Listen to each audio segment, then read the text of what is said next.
My question today is, in the world that we live in today, there exist a multitude of paths to traverse, both spiritually and religiously. But I'm confused, and as a millennial, I'm really doubting if a ritualistic approach is relevant today. Well, you may be a millennial, but these choices you have only in this country, you better know that. If in many other countries in the world, if you say you have a choice of choosing, generally you will be dead. If you're not dead, you will be harassed in 1,000 different ways. In this country, you can choose, which is wonderful. Because we don't have a religious constitution which cannot be edited or amended. Here we have various books which can be amended, which can be debated, something can be done about it. Coming to ritual, how rituals came into existence is like this. Do you brush your teeth every day in the morning? I'm just asking. You do? Hey, don't do this, this means no. Yes. So, every day in the morning you brush your teeth. Some kind of a ritual, isn't it? In fact, people say morning rituals. They're not talking puja, they mean shit, shower and shave. I don't do, you don't do. So, anything that you do regularly, not necessarily by choice, but you decide to do it because you've decided, it's good for me, becomes a ritual in your life. This ritual of brushing your teeth came to you because your parents, maybe your mother, insisted. When you were like this, she insisted, you must brush your teeth. You say, no, I want to eat. You say, no, no brushing, no breakfast. Are you thankful to your mother she insisted on your ritual? Yes or no? Are you? Not that time you were irritated, I want to eat, what's the problem, why should I brush every day? But now you're glad that she brought this ritual into your life. It works, isn't it? At least for everybody else around you it works. So, similarly, rituals came for variety of reasons. If you are able to… you said there are multitude of spiritual paths. No, there's only one. If you say spiritual, you have to turn inward. There are no many inwards, there's only one. Hello? There's only one inward. Well, you may go like this, you may go like this, you may go like this, but there's only one inward. So when it comes to a spiritual path, there's only one. You have to turn inward. When it comes to religion, maybe there are choices. When it comes to rituals, yes, there are choices. So when people were not competent, everybody was not competent to simply sit like this and become meditative, then they taught them simple processes. I must tell you this. Many years ago, some institute… these days I don't subject myself to such indignities because I can afford that. Many years ago, some institute who thinks they are scientific, they said, because I was obligated to them for something, and they said, we want to study the gamma waves in your brain. I didn't know I had gamma waves. I know I have a working brain, but I didn't know I have gamma waves in my brain. They said, no, no, they're gamma waves, we want to study that. I said, okay, what should I do? They said, you sit down here, and they put 14 electrodes into me, and they said, you meditate. I said, I don't know how to meditate. They said, well, you're teaching everybody meditation. I said, I teach people meditation because they cannot sit still. I have to teach them so many methods to make them still. If you want me to sit still, I will sit absolutely still, inside out. But you know, research is funded. Scientific research is always funded. They need a name. They need the category of meditation, and gamma wave whatever nonsense.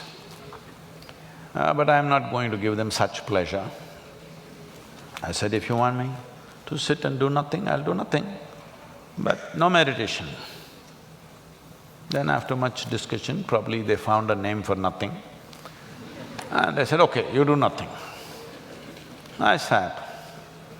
After about 15–20 minutes, you know that funny place in your elbow where if you do the tongue, it'll go? They're taking a metal object and tok, tok, tok, they're hitting that place. It's just leaving my palm numb. I thought, okay, it's part of their experiment and I simply sat there. Then they started doing my ankle, became very persistent and painful. Then I thought, why are they beating me up like this? What have I done wrong? When I opened my eyes, all of them are giving me a weird look. I said, why did I do something wrong? They said, according to our machines, you're dead. I said, this is a great diagnosis you're making.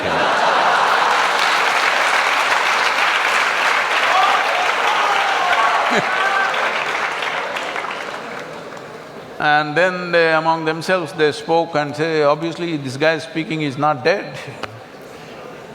So they said, maybe your brain is dead.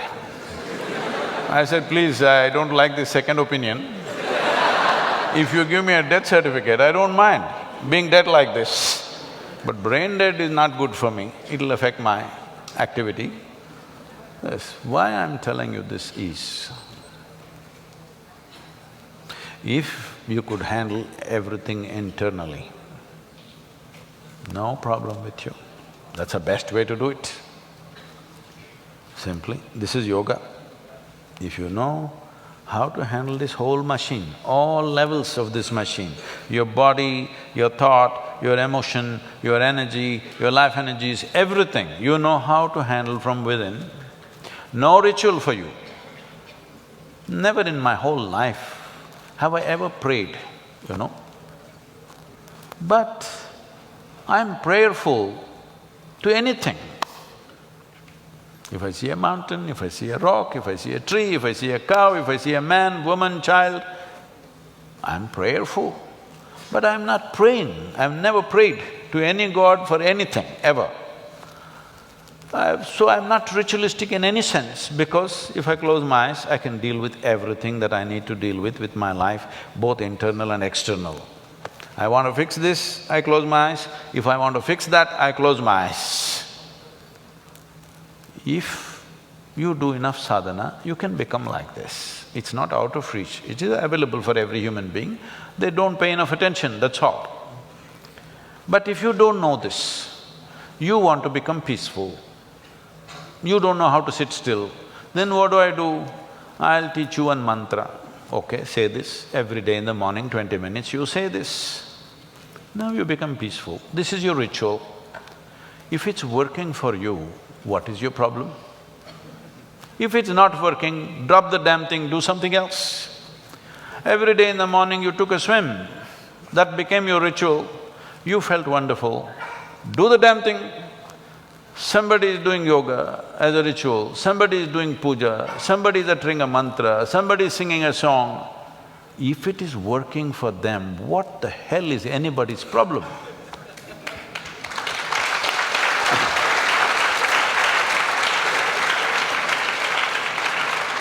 But what ritual I do, you must also do. There's no such thing.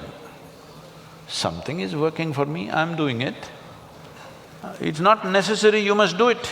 But if you ask me, suppose I'm somebody who's doing every day in the morning Om Namah Shivaya, Om Namah Shivaya, it's working for me.